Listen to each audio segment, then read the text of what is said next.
ಅರೆರೆ, ಏನಿದು? ಕೊರೋನಾ ಥರನೇ ಇದೆ. ಅಚ್ಚರಿ ಆಗ್ತಾ ಇದೆಯಾ? ಹೌದು, ಯಾರಿಗೂ ಈ ಸಮಯದಲ್ಲಿ ಈ ಹೂವನ್ನು ಒಮ್ಮೆ ನೋಡಿದಾಗ ರಣಭಯಂಕರ ಕೊರೋನಾ ವೈರಸ್ನ ನೆನಪಾಗುತ್ತದೆ. ಅಂದ ಹಾಗೆ ಇದು ಕಬಂಧ ಬಾಹುವಿನಂತೆ ಬೆಳೆಯುತ್ತಿರುವ ಕದಂಬ ವೃಕ್ಷದಲ್ಲಾಗುವ ಹೂವು.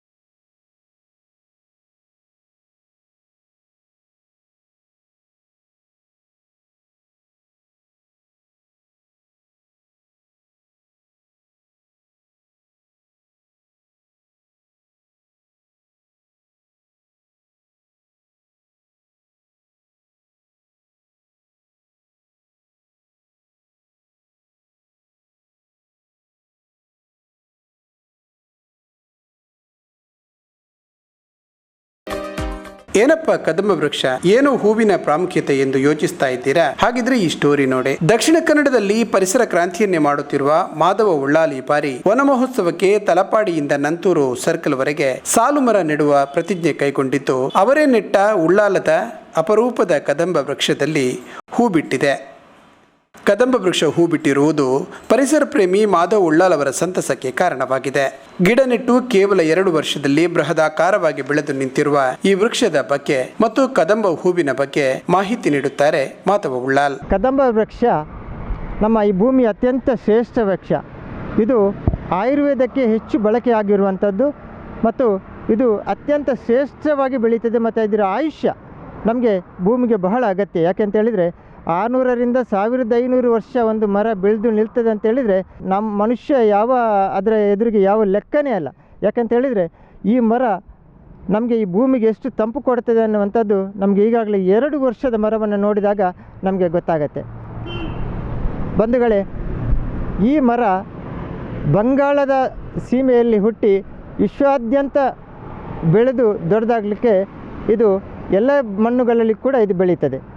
ಇದರ ಉಪಯೋಗ, ಇದರ ಚಿಗುರಲ್ಲಿ ಹಣೆಬೇನೆಗೆ ತಲೆಬೇನೆಗೆ ನಾವು ಅದನ್ನು ಚಿಗುರನ್ನು ಅದರ ಲೋಳೆಯನ್ನು ನಾವು ಹಣೆಗೆ ಉಜ್ಜಿದರೆ ಅದು ತಲೆಬೇನೆ ವಾಸಿ ಆಗ್ತದೆ ಅನ್ನುವಂಥದ್ದು ಆಯುರ್ವೇದದಲ್ಲಿ ಉಲ್ಲೇಖ ಇದೆ.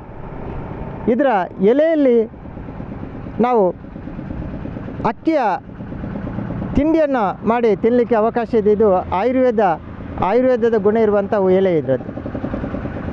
ಇದರ ಕಾಯಿ ಜೂನ್, ಜುಲೈ, ಆಗಸ್ಟ್ ಈ 3 ತಿಂಗಳಲ್ಲಿ ಕಾಯಿ ಬಂದು ಅದರ ಮೂರೇ ತಿಂಗಳಲ್ಲಿ ಇದೆಲ್ಲ ನಾಶ ಆಗಿ ಹೋಗುತ್ತೆ. ಆ ಸಂದರ್ಭದಲ್ಲಿ ಸಂಗ್ರಹ ಮಾಡಿ ಅದರ ಬೀಜವನ್ನು ಸಂಗ್ರಹ ಮಾಡಿ ಗಿಡಗಳನ್ನು ತಯಾರು ಮಾಡಲಿಕ್ಕೆ ಸಾಧ್ಯ ಇದೆ. ಇದರ ಮತ್ತೊಂದು ಗುಣ ಏನು ಅಂತ ಹೇಳಿದರೆ, 100ಕ್ಕಿಂತ ಹೆಚ್ಚು ಗಿಡಗಳು ಒಂದೇ ಜಾಗದಲ್ಲಿದ್ದರೆ ಸಾಂಕ್ರಾಮಿಕ ರೋಗವನ್ನು ತಡೆಗಟ್ತದೆ ಅಂತೇಳಿ ಆಯುರ್ವೇದದಲ್ಲಿ ಉಲ್ಲೇಖ ಇದೆ. ಬಂಧುಗಳೇ, ನಾವು ಇದರಲ್ಲಿ ನಮ್ಮ ಕನ್ನಡ ಭಾಷೆಯಲ್ಲಿ ಒಂದು ಕದಂಬ ಬಾಹು ಅಂತ ನಾವು ಒಂದು ಉಲ್ಲೇಖ ಇದೆ. ಈ ಕದಂಬ ಬಾಹು ಅಂತ ಉಲ್ಲೇಖ ಬಂದದ್ದೇ ಈ ಮರದಿಂದಾಗಿ.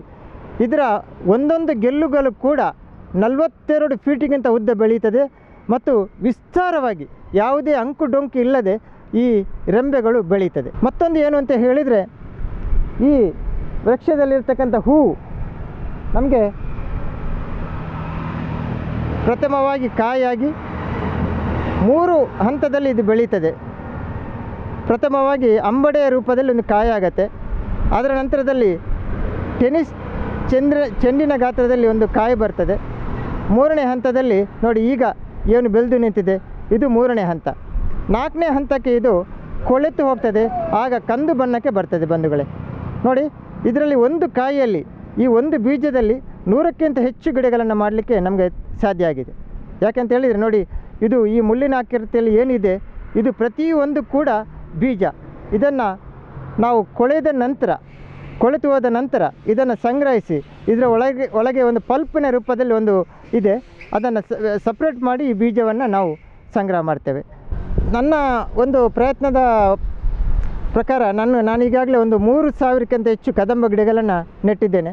ಇದನ್ನು ನಾನು ಪ್ರಪ್ರಥಮವಾಗಿ ನೋಡಿದ್ದು ಹೊಲಲಿ ದೇವಸ್ಥಾನದ ಹತ್ತಿರದಲ್ಲಿ ರಾಮಕೃಷ್ಣ ತಪೋವನ, ಅಲ್ಲಿ ಇದೆ ಈ ಮರ. ಬೃಹತ್ ಗಾತ್ರದಲ್ಲಿ ಒಂದು 2 ಮರ ಬೆಳೆದು ನಿಂತಿದೆ. ಇದರಲ್ಲಿ ನಾನಲ್ಲಿ ಹೋಗಿ ನೋಡಿದಾಗ ಅಲ್ಲಿನ ಸ್ವಾಮೀಜಿಗಳು ಇದರ ಬಗ್ಗೆ ಮಾಹಿತಿಯನ್ನು ಕೊಟ್ಟರು. ಇದು ಬಹಳ ಒಂದು ಆಯುರ್ವೇದದ ಗುಣ ಇರುವಂಥ ಮರ. ಈ ಮರಗಳನ್ನು ಹೆಚ್ಚು ಹಾಕಿದರೆ ಪ್ರಕೃತಿಗೆ ಪರಿಸರಕ್ಕೆ ಬಹಳ ಒಳ್ಳೆಯದು ಅನ್ನುವ ರೀತಿಯಲ್ಲಿ ನನಗೆ ಕಂಡು ಬಂತು. ಅದಕ್ಕೋಸ್ಕರ ನನ್ನ ಒಂದು ಅಭಿರುಚಿ ಇದ್ದದ್ದು ಕೂಡ ಭೂಮಿಯನ್ನು ತಂಪು ಮಾಡಬೇಕು. ಈ ಭೂಮಿಗೆ ತಂಪಾಗೋದಕ್ಕೆ ದೊಡ್ಡ ಎಲೆಗಳ ಅಗತ್ಯ ಇದೆ. ಮರಗಳಲ್ಲಿ ದೊಡ್ಡ ಎಲೆಗಳಿದ್ದರೆ ಭೂಮಿಗೆ ನೇರ ಬೀಳುವಂಥ ಸೂರ್ಯನ ಕಿರಣ ತಡೆದು ಭೂಮಿ ತಂಪಾಗುತ್ತೆ ಅನ್ನುವಂಥದ್ದು ನನ್ನ ಒಂದು ನಂಬಿಕೆ. ಅದಕ್ಕೋಸ್ಕರ ನಾನು ಈ ಮರವನ್ನು ಆಯ್ಕೆ ಮಾಡಿದೆ. ಇದರ ಎಲೆಗಳು ಬೃಹತ್ ಗಾತ್ರದಲ್ಲಿದೆ, ದೊಡ್ಡದಿದೆ, ಸೂರ್ಯನ ಕಿರಣವನ್ನು ತಡೆಯುತ್ತದೆ, ಭೂಮಿ ತಂಪಾಗುತ್ತೆ ಅನ್ನುವಂಥದ್ದು ನಮ್ಮದೊಂದು ನಂಬಿಕೆ. ಅದಕ್ಕೋಸ್ಕರ ನಾನು ಈ ಗಿಡವನ್ನು ಹೆಚ್ಚಾಗಿ ನೆಡ್ತಾ ಇದ್ದೇನೆ. ಪ್ರತಿಯೊಬ್ಬರು ಈ ಗಿಡದ ಮೇಲೆ ಒಂದು ಪ್ರೀತಿಯನ್ನು ಕೊಡಬೇಕು. ಈ ಗಿಡವನ್ನು ಹೆಚ್ಚಾಗಿ ನೆಡಬೇಕಂದ್ರೆ ಇದಕ್ಕೆ ಜಾಗ ಸ್ವಲ್ಪ ಜಾಸ್ತಿ ಬೇಕು. ಅದಕ್ಕೋಸ್ಕರ ಸ್ವಲ್ಪ ಸಮಸ್ಯೆ ಇದ್ದಲ್ಲಿ ಒಂದೊಂದು ಗಿಡಗಳನ್ನು ನೆಡ್ಬೋದು. ಸಾಲು ಮರಕ್ಕೆ ಅತ್ಯಂತ ಶ್ರೇಷ್ಠ ಮರ ಇದು. ಸಾಧಾರಣ ಒಂದು 31 ವರ್ಷದಲ್ಲಿ 32,000ವರೆಗೆ ಗಿಡಗಳನ್ನು ನೆಟ್ಟಿದ್ದೇನೆ. ಕದಂಬ ಅದರಲ್ಲಿ ಒಂದು 3,000ದವರೆಗೆ ಕದಂಬ ನೆಟ್ಟಿದ್ದೇನೆ. ನಾನು ಒಂದು 7-8 ವರ್ಷಕ್ಕೆ ಮೊದಲು ಮಂಗಳೂರಿಗೆ ಒಂದು 900 ಗಿಡಗಳನ್ನು ತಂದಾಗ ಎಲ್ಲ ಮಾಧ್ಯಮಗಳಲ್ಲಿ ಅದೊಂದು ಬಹಳ ದೊಡ್ಡ ಪ್ರಚಾರವನ್ನು ಪಡೀತು. ಯಾಕೆಂತ ಹೇಳಿದರೆ ಇಲ್ಲಿ ಆ ಮರ ಇರಲಿಲ್ಲ. ನಾವು ಆ ಮರವನ್ನು ನೋಡಿ ಅದರ ನಂತರ ನಮ್ಮ ಜಿಲ್ಲೆಯ ಜನ ಕೂಡ ಈ ಮರಕ್ಕೆ ಒಂದು ಮರದ ಒಂದು ಪ್ರಯೋಜನವನ್ನು ಪಡೆಯಬೇಕು, ಈ ಮರದ ಸೌಂದರ್ಯವನ್ನು ನೋಡಬೇಕು ಅನ್ನುವಂಥದ್ದನ್ನು ನಾನು 900 ಗಿಡಗಳನ್ನು ಎಲ್ಲ ದೇವಸ್ಥಾನ, ಮಂದಿರ, ಚರ್ಚ್ ಎಲ್ಲಿ ನಮಗೆ ಜಾಗ ಕೊಟ್ಟಿದ್ದಾರೆ ಅಲ್ಲಿ ಒಂದೊಂದು ಗಿಡಗಳನ್ನು ನೆಟ್ಟು ಅದರ ಬಗ್ಗೆ ಮಾಹಿತಿಯನ್ನು ಕೊಟ್ಟಿದ್ದೆ. ಒಂದು 32 ಸಾವಿರ ಗಿಡಗಳನ್ನು, ಬೇರೆ ಬೇರೆ ಜಾತಿಯ ಗಿಡಗಳನ್ನು ಎಲ್ಲ ಕಡೆಗಳಲ್ಲಿ ನೆಟ್ಟಿದ್ದೆ. ಕೆಲವೊಂದು ಜಾಗದಲ್ಲಿ ನಮಗೆ ದೇವಸ್ಥಾನ, ಮಂದಿರ, ಚರ್ಚ್, ಮಸೀದಿ ಇಂಥ ಜಾಗದಲ್ಲಿ ನಮಗೆ ಸ್ಥಳೀಯರಿಂದ ನೀರಿನ ಒಂದು ಮೂಲ ಸಿಗತ್ತೆ. ಆದರೆ ಮಾರ್ಗದ ಬದಿಯಲ್ಲಿ ನೆಟ್ಟಿದ್ದಕ್ಕೆ ನಮಗೆ ಮೂಲ ಸಿಗುವುದಿಲ್ಲ. ನಾವು ಅದಕ್ಕೆ ಟ್ಯಾಂಕರ್ ಮೂಲಕ ಒಂದು ನೀರಿನ ವ್ಯವಸ್ಥೆಯನ್ನು ಮಾಡಬೇಕಾಗಿದೆ. ಬೇರೆ ಬೇರೆ ಸಂಘ ಸಂಸ್ಥೆಗಳು ನಮಗೆ ಲಯನ್ಸ್, ರೋಟ್ರಿ ಅಂತ ಸಂಸ್ಥೆಗಳು ಕೂಡ ಒಂದು 10ರಿಂದ 20 ಟ್ಯಾಂಕರ್ ನೀರನ್ನು ನಮಗೆ ಒದಗಿಸಿಕೊಡ್ತಾ ಉಂಟು. ಒಟ್ಟು ನಮಗೆ ಒಂದು 30-40 ಟ್ಯಾಂಕರ್ ನೀರು ಅವಶ್ಯಕತೆ ಇದೆ. ನಾವು 200ಕ್ಕಿಂತ ಹೆಚ್ಚು ಒಂದೇ ಕದಂಬದ ಒಂದು ವನವನ್ನು ಮಾಡಿದ್ದೇವೆ. ಬೋಳಿಯಾರಲ್ಲಿ ಒಂದು ಬೆಟ್ಟದ ತುದಿಯಲ್ಲಿ ಈ ಒಂದು ಮರಗಳನ್ನು ನೆಡೋದಕ್ಕೆ ಒಂದು ಅವಕಾಶ ಸಿಕ್ಕಿತ್ತು.